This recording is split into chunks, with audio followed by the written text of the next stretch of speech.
redeems our lives from destruction. That's really the story of my life. The story of my work. The story that just never ends. He redeems. He doesn't get rid of the destruction, doesn't give us the destruction, but somehow he manages, no matter what it is, to turn it into gift. I heard a powerful, powerful story way back in 1975, 76, something like that. I was just so thrilled because it embodied my whole life, my whole ministry. I even got permission from the publishers to use it to tell that story wherever. It was from one of their books. And the story is called Barrington Bunny. Once upon a time, in a great big forest, there lived a little tiny bunny rabbit. He had one ear that stood up straight and the other one lopped over frontward, wouldn't stand up at all. He wasn't brown, he wasn't white. He was white with brown spots. And his name was Barrington. Barrington Bunny had a rich, shiny, furry, warm coat like no other animal he'd ever seen in his whole bunny rabbit's life. And he could hip-hop, hippity-hop like no other animal he'd ever seen. He didn't know if all bunny rabbits were furry and warm like he was, and he didn't know if all bunny rabbits could hip-hop, hippity-hop like he could. As far as Barrington Bunny knew, he was the only bunny rabbit in the whole wide forest.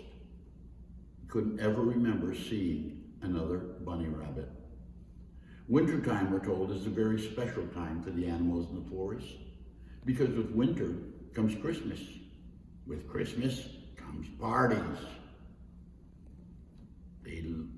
The animals loved winter.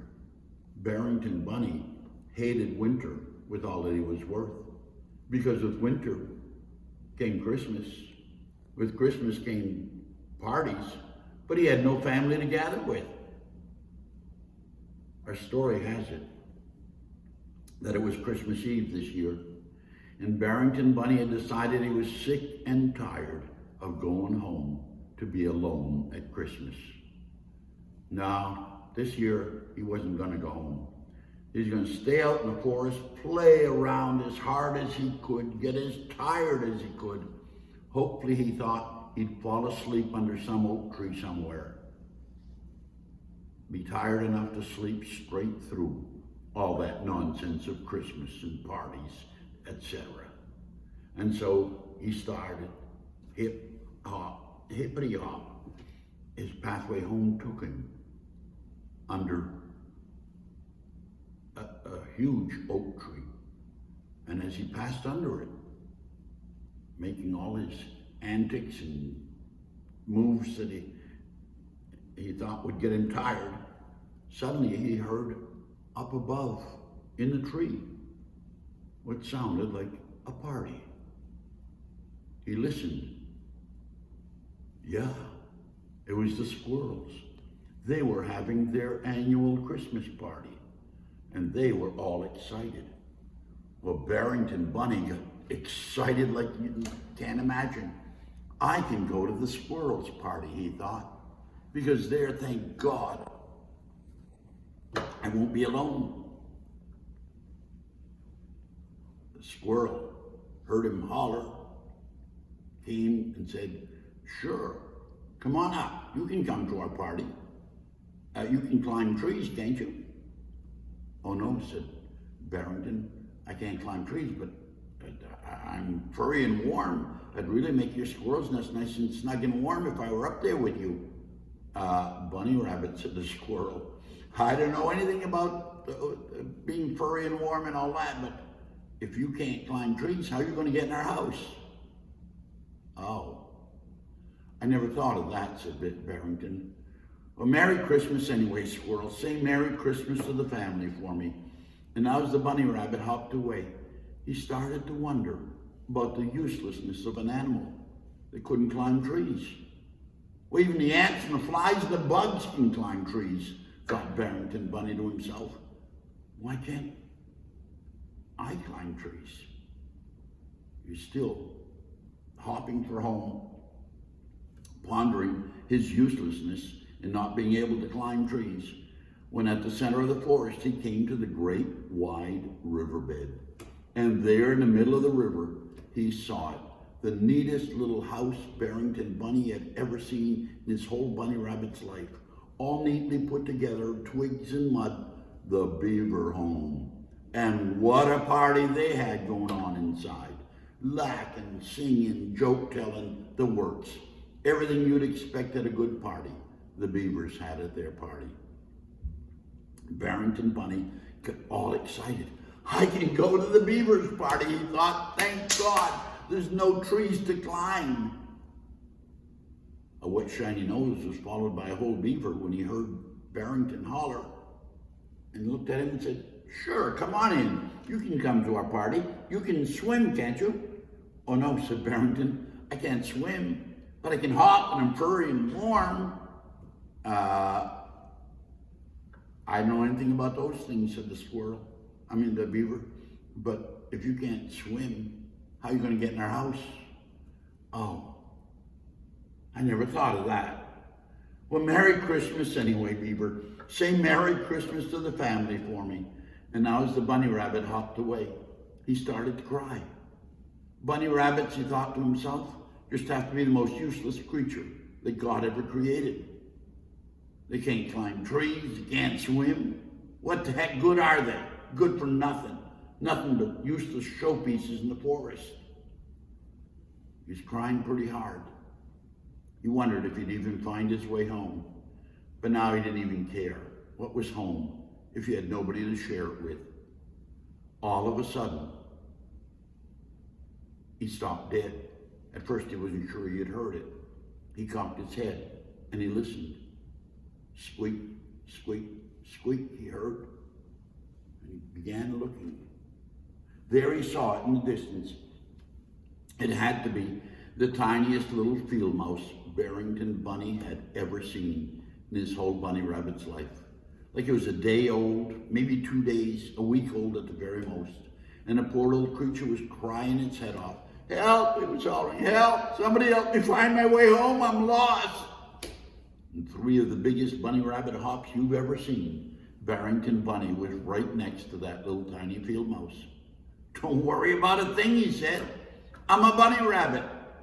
We bunny rabbits can hop. I'm gonna pick you up, put you on my back. We'll hop all over the forest. We find your home, I'll put you down. Don't worry about a thing. No, said the field mouse. Can't you see him shivering to death now? I'll freeze to death on your back. No, somebody else help me. Please, somebody help me find my way home. Did you know, said Barrington, did you know that we bunny rabbits have a rich, shiny, furry, warm coat? Well, I'm going to sprawl right out on top of you. You snuggle up in my fur. Get nice, cozy, and warm. Go to sleep. In the morning, after you've slept and are nice and warm, then I'll pick you up and put you on my back. We'll find your way home. Don't worry about a thing. And without giving the field mouse even a chance to answer, the bunny rabbit sprawled right out on top of him.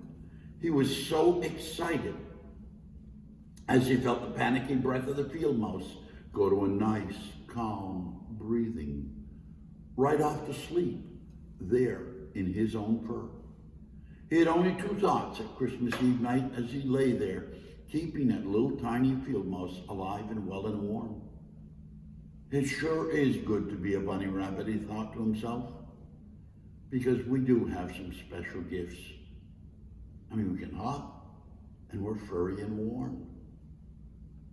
His second thought was, the whole animal kingdom, even this little tiny field mouse under me, is my family.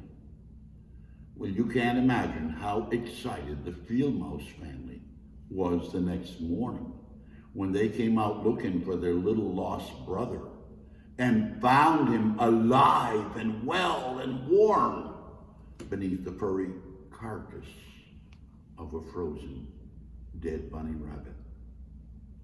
Well, you know, they were so excited that their little brother was alive and well and warm.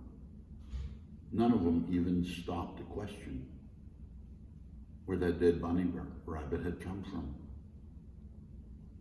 The squirrels, the beavers, said that they still chatter idly every Christmas about who left the gifts that famous Christmas. But they were so excited selfishly about the gift they had gotten that they didn't even think about who had left the gift. The bunny rabbit had massed up a pile of leaves for the squirrels and left them with a note. Dear squirrels, here's a note to pack your squirrel's nest. Make it nice, cozy, snug, and warm against this winter's blizzards, winds, and chills. Merry Christmas from a member of your family who sure does love you. And the second gift, big long stick, which he cleaned off meticulously and left it at the beaver house door with another note. Dear beavers, here's a gift to brace your beaver house and make it nice and sturdy and strong against this winter's blizzards, winds, and chills. Merry Christmas from a member of your family who sure does love you. They found the gifts, but not one of them even bothered to read the notes that the giver had left. It was only a great, big, majestic, awesome silver wolf who stood behind a clump of trees on that Christmas Eve night and watched with tears what happened as he saw the bunny rabbit lay down on top of the field mouse to keep it warm. If I stopped and talked to a field mouse, the wolf thought to himself, that poor little creature would die of fright. And yet that bunny rabbit can stop and talk. And then when he saw the bunny rabbit lay down to keep the field mouse warm, alive, the wolf really started to cry. If I stayed there, that poor little creature would die of fright. And yet that bunny rabbit can keep him alive and well and warm. He thought to himself, if he went and pushed the bunny rabbit away to make him move, he'd still frighten the little field mouse to death. If he went and lay down on the two of them to keep them both warm, the sheer weight of his own body would kill them both.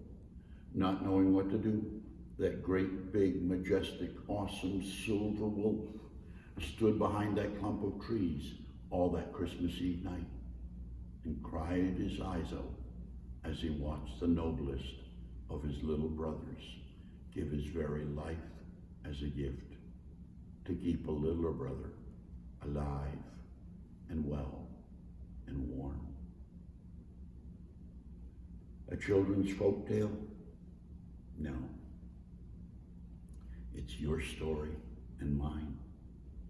Every time I look and cry because I can't do this, I can't do that, I can't do what others can do, I'm neglecting what I can do, the gifts that I am. Every one of us has gifts. Not necessarily the gifts we wish we had, but gifts that can change our world. When I was a child, I cried and cried and cried because I was blind. And then as I got into my work, I began to discover maybe the blindness was the real gift. When Robert S. Bray challenged me to get in to work with the handicapped, he said to me, I can go off and speak. And they'll say, well, that's fine for you, Mr. Bray, but you aren't blind like we are. He said they'd never be able to say that to you. He was the first human being who pointed out to me that maybe my blindness was the greatest gift that I've got. God bless you all.